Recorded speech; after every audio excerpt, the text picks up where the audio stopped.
Thank you for tuning in to the Shikama Live Show with your host, Shikama. So, 50 U.S. senators sent a letter to the NFL Redskins owner demanding that he change the Redskins name because it is offensive. Now, before you go any further with this story, I want you to think about one thing. It takes time to walk around Capitol Hill to get 50 senators to sign a letter. No, I'm going to guess that all of the senators were probably Democrats. Do they care about Native Americans? No, they don't. So anyway, Redskins is supposedly offensive, right? But when polled, most Americans, when asked what does Redskin mean, they say a football team. They don't say it refers to a Native American. The term is not even used. It's something that was prevalent during the Wild West, and I don't believe it was actually used to be offensive. It was taken offense to, maybe, but I don't think it was used to be offensive. Just like the word colored wasn't intended to be offensive, and in fact, it was the legal term for black people for a long time, colored. But, of course, some black people took offense to it.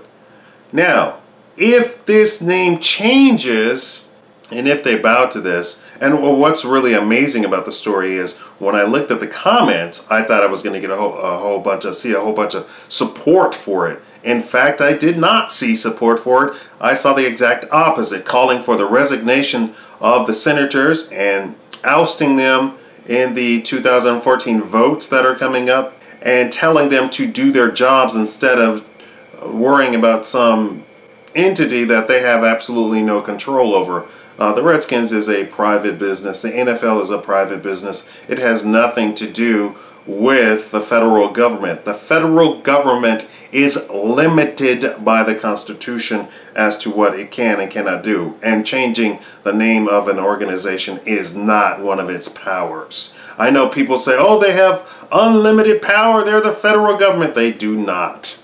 And the whole point is that a lot of you people watching bow to them and think that they have unlimited power. You do not hold them to the Constitution, and that's the problem today.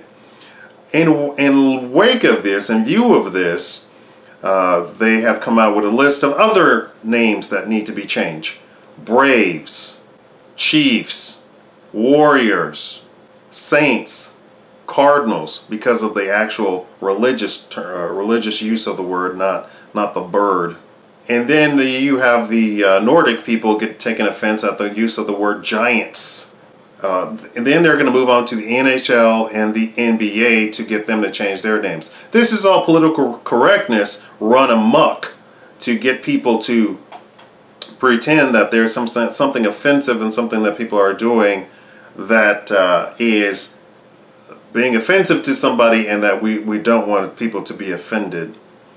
Well, it seems that everything is really adhered to when it comes to everybody else. But when it comes to black people, you can say the N-word and have that as a news report and say the N-word on the news, and nobody is to take offense at it.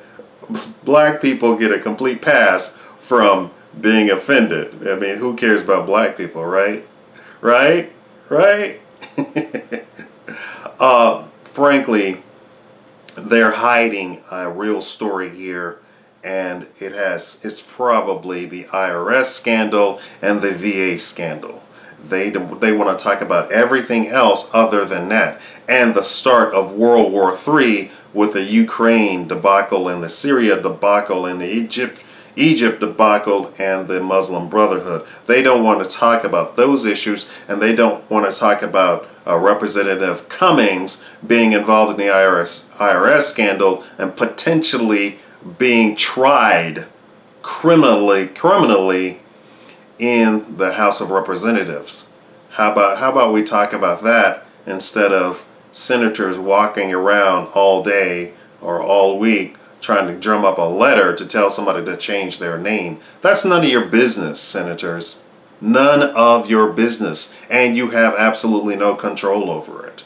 The thought police are coming, ladies and gentlemen. Here's evidence. Thank you for watching the Shikama Live Show.